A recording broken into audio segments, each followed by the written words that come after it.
নমস্কাৰ ছাত্ৰ ছাত্ৰীসকল মই জাহ্নবী দাস আজি তোমালোকৰ বিজ্ঞান বিষয়ৰ চতুৰ্থ অধ্যায় কাৰ্বন আৰু তাৰ যৌগৰ বিষয়ে আলোচনা কৰিম আজি আমি শিকিম কাৰ্বনৰ ৰাসায়নিক ধৰ্ম আৰু তাৰ যৌগ আমি আগৰ ক্লাছসমূহত শিকিছো ইথানলৰ সোডিয়ামৰ লগত বিক্ৰিয়া হয়নে নহয় ইথানলে সোডিয়ামৰ লগত বিক্ৰিয়া কৰিলে কি গেছ নিৰ্গত হয় কোৱাচোন ইথানলত যদি আমি সোডিয়ামৰ টুকুৰা এড কৰো যোগ কৰো তেতিয়া হাইড্ৰোজেন গেছ উৎপন্ন হয় আকৌ ইথানলৰ পৰা আমি কি লাভ কৰিব পাৰো জানানে ইথানলৰ পৰা আমি অসম্পৃক্ত হাইড্ৰকাৰ্বন প্ৰস্তুত কৰিব পাৰো ইথানলৰ পৰা আমি কেনেদৰে অসম্পৃক্ত হাইড্ৰকাৰ্বন পাব পাৰো ইথানলৰ পৰা আমি নিৰুদন ঘটাই ইথানলক তপত গাঢ় H2SO4 তপত গাঢ় সালফিউৰিক এসিডৰ লগত 443 কেলভিন উষ্ণতাত যদি আমি নিৰুদন ঘটাও তেনেহলে কি উৎপন্ন হ'ব ইথিন উৎপন্ন হ'ব আৰু লগতে পানীৰ উৎপন্ন হ'ব ইথানল এটা অতি ভাল দ্ৰৱক সেয়ে ইয়াৰ বিভিন্ন ব্যৱহাৰ আছে আজি আমি আৰু কেইটামান কাৰ্বনৰ ৰাসায়নিক ধৰ্ম বা ৰাসায়নিক বিক্ৰিয়া চাও আহা আজি আমি শিকিম ইথানোইক এসিডৰ বিভিন্ন বিক্ৰিয়া ইথানোইক এসিড CH3COO এসিড বা এসিটিক এসিড হয়নে নহয় এসিটিক এসিড সোৱা বিক্ৰিয়াসমূহৰ ভিতৰত আছে এষ্টাৰী ভৱন বিক্ৰিয়া কি বিক্ৰিয়া এষ্টাৰী ভৱন বিক্ৰিয়া আৰু ক্ষাৰৰ লগত বিক্ৰিয়া ক্ষাৰ সোডিয়াম হাইড্ৰক্সাইড পটাছিয়াম হাইড্ৰক্সাইড বুজিছা ছাত্ৰ ছাত্ৰীসকল আৰু লগতে কাৰ্বনেট আৰু হাইড্ৰোজেন কাৰ্বনেটৰ লগত বিক্ৰিয়া carbonate sodium carbonate hydrogen carbonate sodium hydrogen carbonate গতিকে আজি আমি শিকিম এষ্টাৰী ভৱন বিক্ৰিয়া আৰু ইথানোইক এসিডৰ কি বিক্ৰিয়া ক্ষাৰৰ লগত বিক্ৰিয়া আৰু কাৰ লগত বিক্ৰিয়া সোডিয়াম কাৰ্বনেট আৰু sodium hydrogen carbonate sodium carbonate Na2CO3 sodium hydrogen carbonate NaHCO3 sodium hydrogen carbonate এতিয়া আমি এটা কাৰ্যকলাপ কৰিম কি কাৰ্যকলাপ কৰিম ইথানল আৰু এসিটিক এসিডৰ মিশ্ৰণত আমি কি কৰিম সালফিউৰিক এসিড যোগ কৰিম কি কৰিম আমি ইথানল C2H5OH আৰু এসিটিক এসিড CH3COOH সেই মিশ্ৰণত আমি কি যোগ কৰিম সালফিউৰিক এসিড যোগ কৰিম দেখিছা আমি কি যোগ কৰিম সালফিউৰিক এসিড যোগ কৰিম তেনেহলে আমি কি পৰ্যবেক্ষণ দেখা পাম ইথানল আৰু গ্লেচিয়েল এসিটিক এসিডত আমি কেইটোপালমান ঘন সালফিউৰিক এসিড যোগ কৰিছো দেখিছা এয়া হৈছে ইথানল ইথানলত আমি কি যোগ কৰিছো এসিটিক এসিড যোগ কৰিছো তাৰ পিছত আমি কি যোগ কৰিছো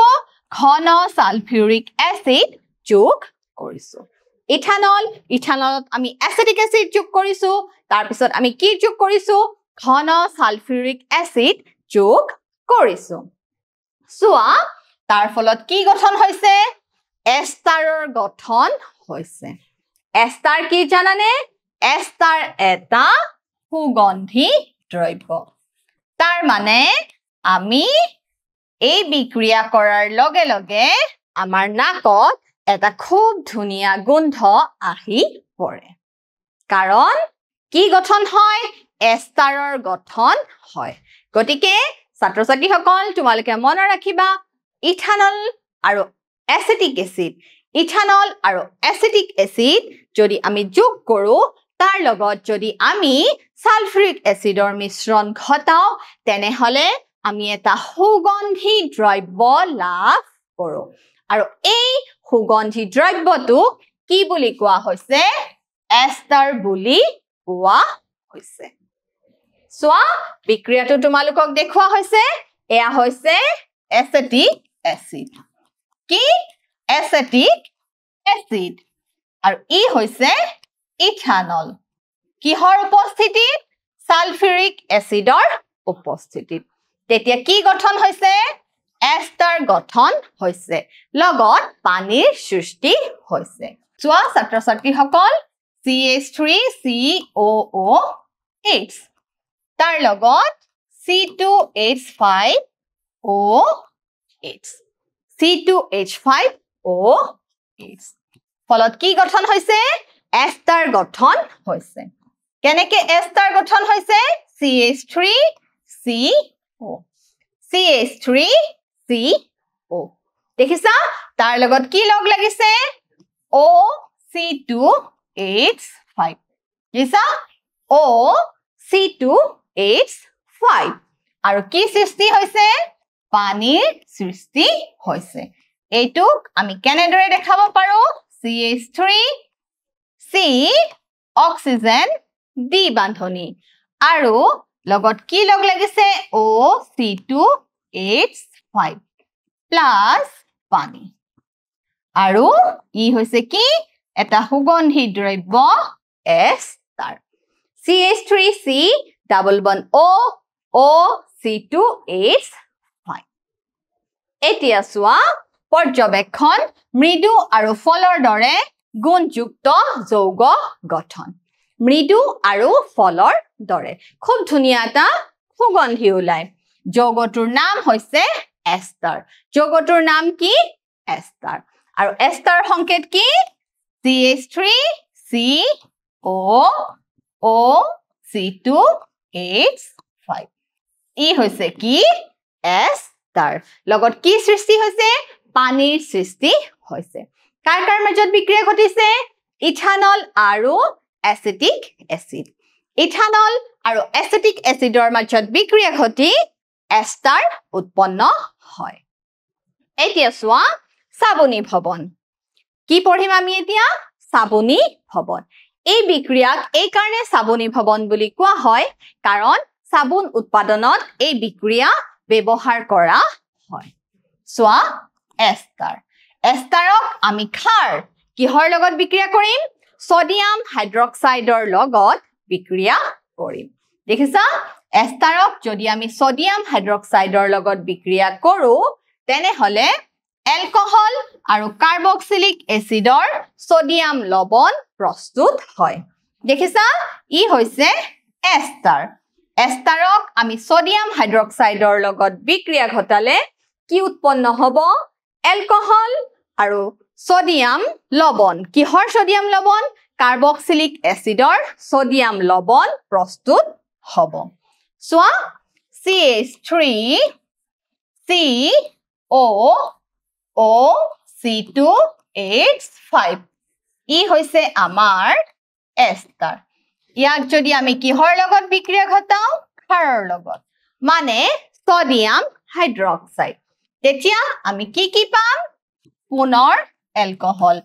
C2H5OH C2H5 লগত কি হ'ব OH দেখিছা ছাত্ৰ-ছাত্ৰীসকল আৰু আমি লগত কি পাম CH3COONA মানে ই কি কাৰ্বক্সিলিক এসিডৰ সোডিয়াম লৱণ কি হয় কাৰ্বক্সিলিক এসিডৰ সোডিয়াম লৱণ ই হৈছে কাৰ্বক্সিলিক এসিডৰ সোডিয়াম লৱণ গতিকে আমি এস্টাৰক যেতিয়া ক্ষাৰৰ লগত বিক্ৰিয়া ঘটাও তেতিয়া কি উৎপন্ন হয় ইথানল বা এলকহল উৎপন্ন হয় আৰু লগতে কি উৎপন্ন হয় কাৰ্বক্সিলিক এসিডৰ সোডিয়াম লৱণ উৎপন্ন হয় সোৱা সাবুন হৈছে দীঘল শৃংখলাযুক্ত কাৰ্বক্সিলিক এসিডৰ সোডিয়াম আৰু পটাছিয়াম লৱণ গতিকে এই বিক্ৰিয়া আমি কিহত ব্যৱহাৰ কৰো সাবুন উৎপাদনত ব্যৱহাৰ কৰো হেহে এই বিক্ৰিয়া কি বুলি কোৱা হয় সাবুনি ভৱন বিক্ৰিয়া বুলি কোৱা হয় সো সাবুন হৈছে দীঘল শৃংখলাযুক্ত কাৰ্বক্সিলিক এচিডৰ সোডিয়াম আৰু পটাছিয়াম লৱণ কি কৈছে সাবুন কাৰ্বক্সিলিক এচিডৰ দীঘল শৃংখলযুক্ত সোডিয়াম আৰু পটাছিয়াম লৱণ এতিয়া সোৱা ক্ষাৰৰ লগত বিক্ৰিয়া সোৱা ইথানয়িক এচিডে সোডিয়াম হাইড্ৰক্সাইডৰ দৰে ক্ষাৰৰ সৈতে বিক্ৰিয়া কৰি লৱণ মানে সোডিয়াম ইথানয়েট বা সোডিয়াম এচিটেট আৰু পানী গঠন দেখিছা সোডিয়াম হাইড্ৰক্সাইডৰ লগত এচিটিক এচিডে বিক্ৰিয়া কৰি কি কৰে লৱণ আৰু পানীৰ প্ৰস্তুত কৰে সোৱা সোডিয়াম হাইড্ৰক্সাইডে এচিটিক এচিড বা এচিটিক এচিডে সোডিয়াম হাইড্ৰক্সাইডৰ লগত বিক্ৰিয়া কৰি লৱণ আৰু পানী প্ৰস্তুত কৰে সোডিয়াম হাইড্ৰক্সাইড আৰু এচিটিক এচিড সোডিয়াম হাইড্ৰক্সাইড আৰু এচিটিক এচিডৰ মাজত বিক্ৰিয়া ঘটি কি উৎপন্ন হয় লৱণ CH3COO CH3COO ৰ ওচৰলে কি আহিব এই সোডিয়াম আহিব দেখিছা আৰু লগত কি প্ৰস্তুত হ'ব পানীৰ প্ৰস্তুত হ'ব OH আৰু H মিলি কি সৃষ্টি হ'ব পানীৰ প্ৰস্তুত হ'ব গতিকে এচিটিক এচিডে ক্ষাৰৰ লগত বিক্ৰিয়া কৰি কি প্ৰস্তুত কৰে লৱণ আৰু পানীৰ প্ৰস্তুত কৰে সোৱা আমি এটা কাৰ্যকলাপ কৰো কাৰ্বনেট আৰু হাইড্ৰজেন কাৰ্বনেটৰ লগত বিক্ৰিয়া পৰীক্ষা নলীত সোডিয়াম কাৰ্বনেট আৰু 2 মিলিলিটাৰ ইথানয়িক এচিড যদি আমি মিহলাও কি পৰ্যবেক্ষণ লাভ কৰো সোৱা আমি পৰীক্ষাগাৰত কি মিহলাইছো সোডিয়াম কাৰ্বনেটৰ লগত ইথানয়িক এচিড মিহলাইছো সোডিয়াম কাৰ্বনেট Na2CO3 সোডিয়াম কাৰ্বনেটৰ লগত আমি কি মিহলাইছো ইথানয়িক এচিড এড কৰিছো সোডিয়াম কাৰ্বনেটৰ লগত ইথানয়িক এচিড যদি আমি যোগ কৰো তেতিয়া আমি কি পাম ইথানয়িক এচিড সোডিয়াম কাৰ্বনেট তেতিয়া আমি কি পাম লৱণ পানী কাৰ্বন ডাই অক্সাইড লৱণ পানী কাৰ্বন ডাই অক্সাইড আকৌ যদি ইথানয়িক এচিডক আমি সোডিয়াম হাইড্ৰজেন কাৰ্বনেটৰ লগত বিক্ৰিয়া ঘটাও তেতিয়া আমি কি পাম লৱণ পানী কাৰ্বন ডাই অক্সাইড লৱণ পানী কাৰ্বন ডাই অক্সাইড দেখিছা লৱণ পানী কাৰ্বন ডাই অক্সাইড এচিটিক এচিড সোডিয়াম কাৰ্বনেটৰ লগত বিক্ৰিয়া কৰি কি উৎপন্ন কৰিব কাৰ্বক্সিলিক এচিডৰ লৱণ লগতে পানী আৰু কাৰ্বন ডাই অক্সাইড গেছ উৎপন্ন হ'ব একে ধৰণৰ বিক্ৰিয়া এচিটিক এচিডে যদি সোডিয়াম হাইড্ৰজেন কাৰ্বনেটৰ লগত বিক্ৰিয়া কৰে তেনেহলে কাৰ্বক্সিলিক এচিডৰ লৱণ লগতে পানী আৰু কাৰ্বন ডাই অক্সাইড গেছ উৎপন্ন হ'ব এতিয়া সোৱা